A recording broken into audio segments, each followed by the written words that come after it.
Malapit na palang eleksyon sa barangay.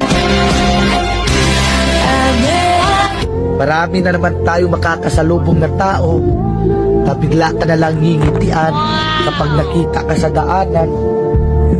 Yung suplado at hindi mo malapitan yung may problema ka. Tapos ngayon, sila na yung unang maglalambing sa'yo at babatiin ka. Wow! Plastic ang ugali. Oh no!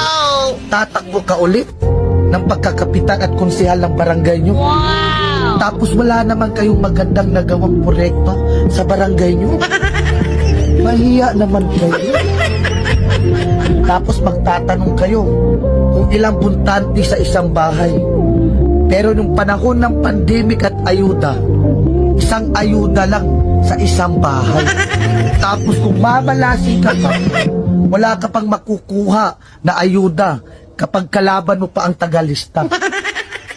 Kaya vote wisely para hindi sayang ang boto natin. Tandaan nyo, sa ating boto, nakasalalay ang panalo ng isang kandidato. Wow! Kung may magtatangka sa'yo magbigay ng pera, sabihin mo, minimum 1,000. Aba, sa mahal na bilihin ngayon at bigas, hindi kasya yung 300.